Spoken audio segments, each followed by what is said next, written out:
Okay then, so it's sat on the floor for this video today. I've got a bad back, so it's going to be easy for me to be down here for them. So they've changed their setup since you last saw them. I say they have, obviously I have changed their setup. So they are now in these big storage tubs, and these inner tubs inside are actually A4 size envelope trays or paper trays, and they work really, really well to keep them in when they're this size. So the main reason that they work so well as they are is because they allow water flow. So each tub has got an air stud in it, providing additional oxygenation to the water, which has been really beneficial during these hot few spells, which have been really just not helpful really for the axolotls. Not so bad for the babies, but the adults have not enjoyed the warm weather that we've had, even though, you know, I can take it and leave it. I like a day of it and then gets a bit hot, doesn't it? Right then, so lots of different babies going on. So I've got 4 tubs in all, big tubs, and obviously these 3 have got 2 in, and that's only got the 1 at the moment. So these ones over here are the oldest ones now. They are the number 2s. There's a mixture in there of leucistics and wild types, but you can see them all there. It's feeding time. I haven't long fed them, so I'm in the process of trying to get as many of them as I can weaned over to pellets. You'll see a few little pellets in there along with their bloodworm. They don't really like eating pellets, to be perfectly honest with you, so it is a game of trying to get them over to take them, but we're slowly getting there. See this one here, having a munch. So that's the bloodworm in there. So the bloodworm are going in their frozen blocks now and just defrost as they go along. In this tub here, you've got a mixture of leucistics and wild types, but actually these are number 5s and number 6s. So I didn't have enough tubs or room to put all the different colours for all the different numbers in different tubs, but so that I could still accurately identify the hatch dates. The ones I did have to mix between different numbers, I put the opposite colours in.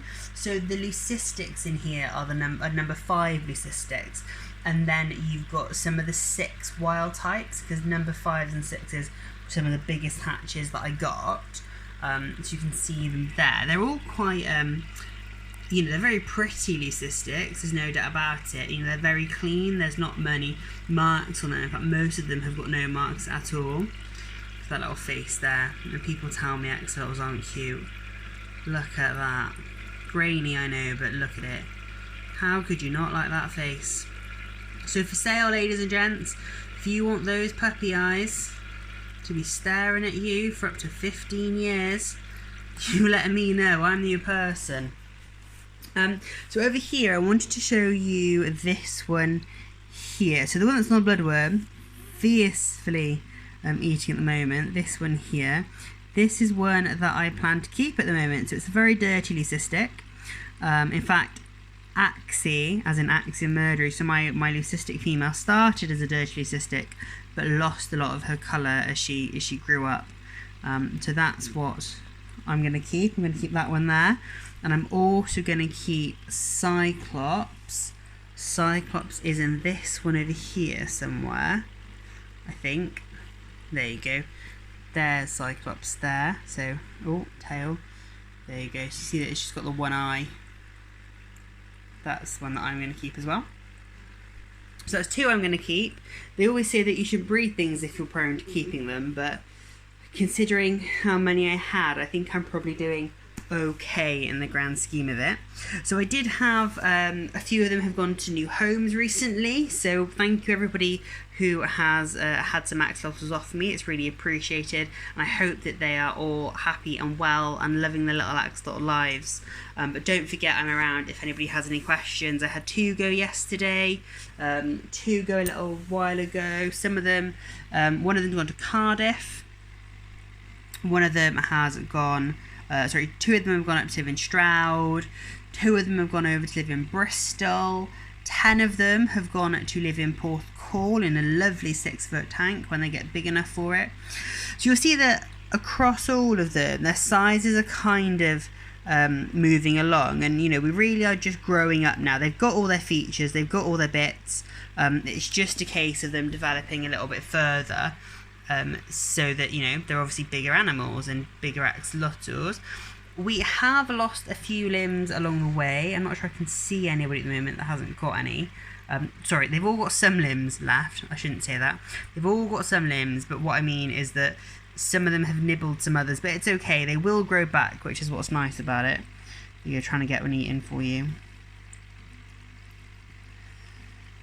I could just sit and watch them all day long, just absolutely all day long. They're fascinating little creatures.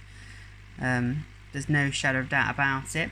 So when I go to clean them, the reason that I chose these tubs with the holes in it is when I go to clean them, I sat there with my animal management hat on and went, there's got to be a better way to do this. There's got to be an easier way to do it.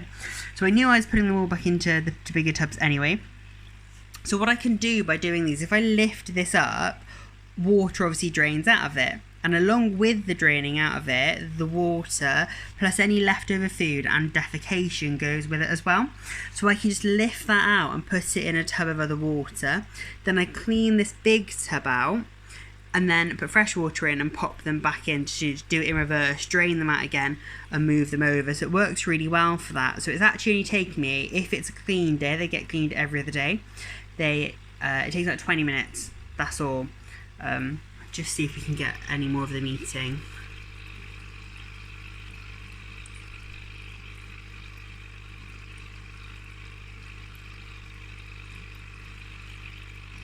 It's just fascinating to watch them.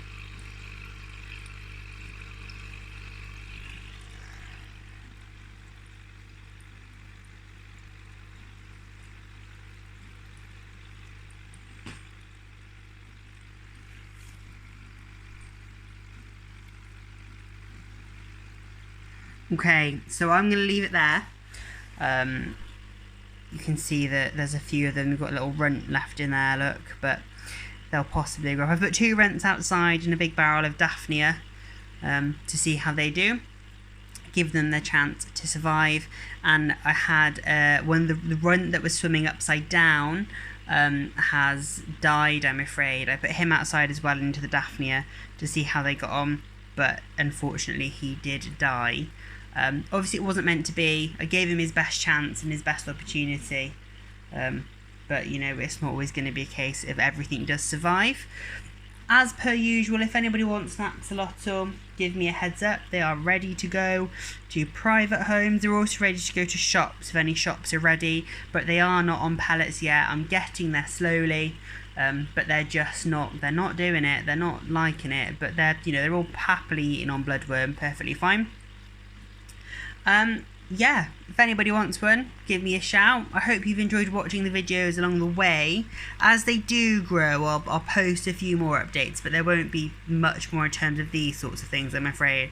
Like I said, got to go back to work and all that boring jazz. Thanks everyone, bye! Say bye everybody. There you go, 100 and, what have I got here? I've got 110 in here, plus 2 outside, so they're all waving goodbye to you.